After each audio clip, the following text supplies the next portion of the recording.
হযরতে সালমান ফারসি রাদিয়াল্লাহু তাআলা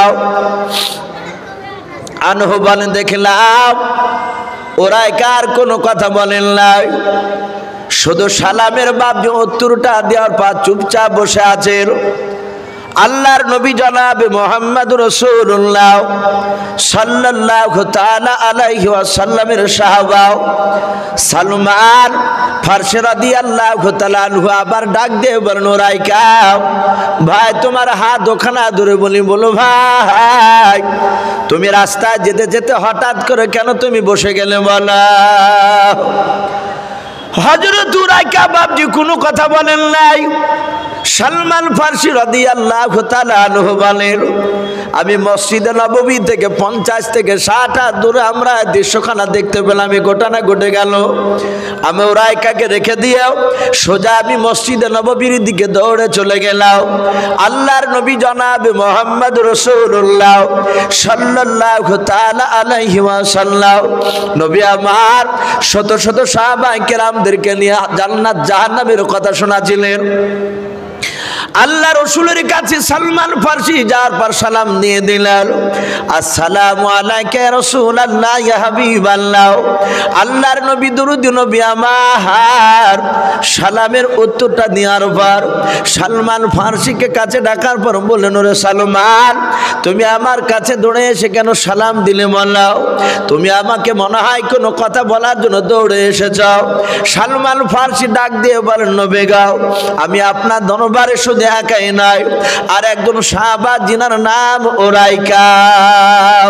ও নবীজি ওই উরাইকার আমি সালমান ফারসি দুজনায় চলে আসছিলাম আপনার মসজিদে নববীতে কথা শোনার জন্য।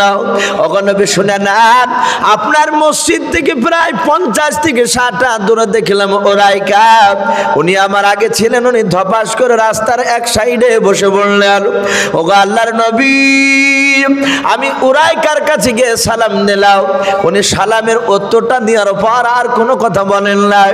ওগো আল্লাহর নবীজি আমি তাকে কয়েকবার হাত দুখানা দূরে আমি জিজ্ঞাসা করলাম, ভাই উরাইকা বলো তোমার কি হয়েছে, কেন তুমি বসে বললে বলাও।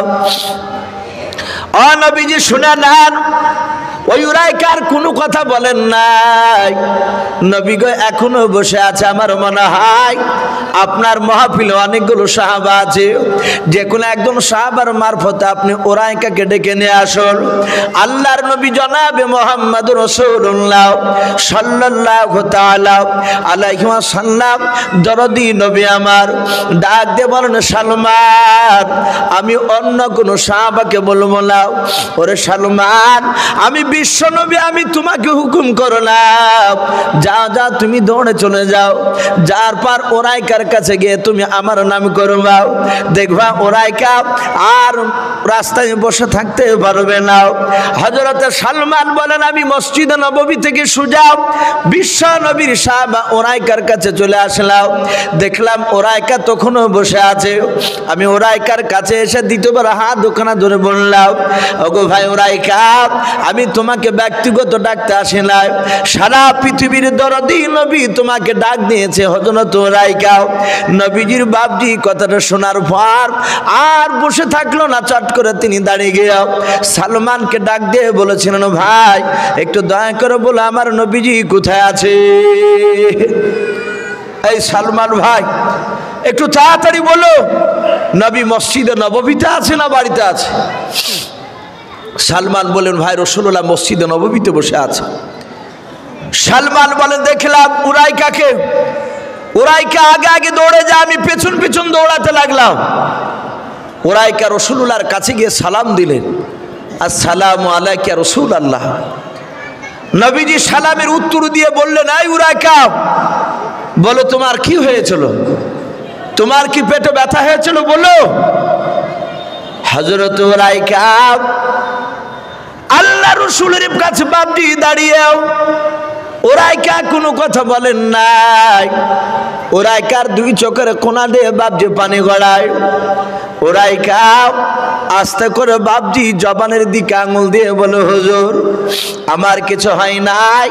আল্লাহর নবী বলেন, উরাইকা তাহলে তুমি আমার দরবারে আস্তে আস্তে রাস্তার ধারে কেন বসে গিয়েছিলে বলো।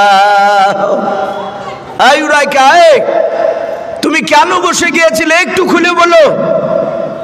হযরত উরাইকা ডাক দিয়ে বলছেন, হুজুর মাফ করবেন, ওগো নবীজি আমি আপনার দরবারে আসছিলাম মসজিদ নববীতে আপনার মূল্যবান কথাগুলো শোনার জন্য। ওগো আল্লাহ দরদি রাসূল, আমি তখন আপনার দরবারে পৌঁছাতে পারি নাই, 50 থেকে 60 হাত দূরে ছিলাম। আর হঠাৎ করে আপনার গলার আওয়াজ আমার কর্ণকুহরে পৌঁছে গিয়েছিল। আপনি বলেছিলেন সাহাবা বসো। ওগো নবীজি আমি সাথে হাতে ওখানে বসে গিয়েছিলাম, বলুন আলহামদুলিল্লাহ। নবীজির সাহাবার কথা শুনে বিশ্ব নবী বলেন, উরাইকা তুমি যে আমার দরবারে আসছিলে এটা তো আমার জানা ছিল না। আমাদের আকীদা একমাত্র গায়বের খবর কে জানে ভাই? আসমান জমিনের মধ্যে একটু জোরে বলে, আমার আল্লাহ। নবী রাসূলরা বাপজি পৃথিবীর কোনো মানুষ গায়বের খবর দিতে পারে না। নবী রাসূলরা অদৃশ্যের খবর, গায়বের খবর অতটাই দিতে পারতেন যতটা আল্লাহ রাব্বুল আলামিন তার সম্রাট জিবরিল ফেরেশতা আলাইহি সালামের বাপজি মারফতে যতটা বাপজি জানাতেন অতটা তার বাইরে নাই। নবী বলেন, উরাইকা আমি জানতাম না যে তুমি আমার দরবারে আসছিলে। শুনে নাও, আমি তোমাকে বলি না, আমার মাহফিলের মাঝ থেকে একজন সাহাবা দাঁড়িয়ে গিয়েছিল। আমাদের দেখবেন মাদ্রাসায় যে কোনো জায়গায় জালসা হলে ঘন্টা খানিক বাপজি শোনার পর যদি বুঝতে পারে এতে মনে হয় আদায় করবে, আর অমনি দেখবেন 2-4 করে লোক বাপজি জুতে নিবার আস্তে আস্তে পেছন দিকে পালাতে শুরু করবে। ওই সময় আমরা বলি ভাই বসেন বসেন, বলি না? নবীজির সাহাবা, নবী বলছেন, ওগো সাহাবা আমি আমার মাহফিলের একজন সাহাবা দাঁড়িয়ে গেছিল, তাকে আমি বসে বলেছিলাম। উরাইকা বলছেন, হুজুর আপনি নাম ধরে তো বলেন নাই। যাকে সাহাবা বলেছিলেন আমিও তো সাহাবা। ওগো নবী আপনি নাম ধরে বললে আমি বসতাম না, আপনি নাম করেন নাই, তাই সাহাবা বসে বলেছেন আর আমি ওখানেই বসে গিয়েছিলাম। ভাবতে পারেন সাহাবারা কতটা নবীকে মানতে। শুধু বসো বলেছে আর সাথে হাতে বাপজি বসে গিয়েছিলেন। আর আজ আমরা বাপজি রসুলের অনেক কথা শোনার পর বাপজি আমরা আমল করতে চাই না। রসুলের সাহাবারা এমনি এমনি বাপজি দামি হয় নাই। আমি প্রতিটা বাপজি ভাইদেরকে বলবো, ভাই কিয়ামতের আলামত বিশ্বনবী দুনিয়াতে জীবিত থাকা অবস্থায় নবী আমার এক এক করে প্রায় 15টা কিয়ামতের আলামত প্রকাশ করে গিয়েছেন। ভবিষ্যৎবাণী বাপজি মহান রব্বুল আলামিনের ইশারায় বিশ্বনবী বলে গেছেন প্রায় 10 থেকে 11টা বাপজি আপনার কিয়ামতের আলামত প্রকাশ হয়ে গেছে। আর কেউ বলেছেন 3টা, কেউ বলেছেন 4টা। আপনার কিয়ামতের আলামত রাসূলুল্লাহর বলা অনুযায়ী আর বাকি রয়েছে। সম্মানিত ভাইরা আমার, বাবা জীবনেরা, আমি সকলকে অনুরোধ করব, জালসা শুধু শুনে যাবেন আর আমল করবেন না। এ শুনে বাপজি কিয়ামতের ময়দানে কোনো লাভ আসবে না। রাসূলের কথা শোনার পর জীবনে বাপজি আমল করা লাগবে, আমরা করব। বলুন ইনশাআল্লাহ, একটু জোরে বলুন ইনশাআল্লাহ। আমার বিশ্বনবী দরদি নবী রহমতের নবী আমার এক না দুই নাই, নবী আমার দুনিয়ার বুকে বাপজি ক বছর বেঁচে ছিলেন? একটু জোরে বলুন ভাই। 63 বছর। নবী আমার 63 বছর বাপজি বেঁচে ছিলেন। মাত্র বিশ্ব রসুল আমার 23 বছর ইমানের দাওয়াত দিয়েছিলেন। ক বছর বললাম ভাই? 23 বছর। নবী আমার কলমার দাওয়াত দিতে গিয়ে অনেক মার খেয়েছে। আমার রসুল সাল্লাল্লাহু তাআলা আলাইহি ওয়াসাল্লাম, রসুল এখনো বাপজি মসজিদে নববী নয়, রওজাতুল মানুওয়ারায় মদিনার বুকে বিশ্ব নবী আমার এখনো কবরে শুয়ে রসুল এখনো উম্মতি উম্মতি করে নবী এখনো কান্না করছে। আমরা চিনতে পারি না সে রসুলকে। আমার বিশ্ব নবী দরদি নবী জনাবে মোহাম্মদ রসুল্লাহ, সকলে বলুন সাল্লাল্লাহু তাআলা আলাইহি ওয়াসাল্লাম। নবী আমার জিন্দা অবস্থায় দুনিয়ার বুকে প্রতিটা মক্কা মদিনার তায়েফ নগরের যুবক ছেলে থেকে নিয়ে বৃদ্ধ মানুষ পর্যন্ত বিশ্বনবী প্রতিটা মানুষের হাত পা ধরে ধরে নবী তাদেরকে বাপজি জাহান্নামের আগুন থেকে তারা কি করে বাঁচবে, এটাই বাপজি রাসূলুল্লাহর উদ্দেশ্য ছিল। নবী কেঁদে কেঁদে বলেছে যে এরা জাহান্নামের আগুন থেকে তারা কিভাবে তারা জান্নাতে যাবে, এরা জাহান্নামের আগুন থেকে তারা বাঁচবে কি করে। আজ আমরা বাপজি সেই রাসূলের কথা থেকে অনেক দূরে সরে আছি। সম্মানিত ভাইরা আমার, বাবা জীবনেরা, আল্লাহর নবী জনাবে মুহাম্মদ রাসূলুল্লাহ, সকলে বলুন সাল্লাল্লাহু তাআলা আলাইহি ওয়াসাল্লাম। এই বিশ্বনবীর জীবনীতে এসেছে, নবী আমার বলে আমি মেহেরাজের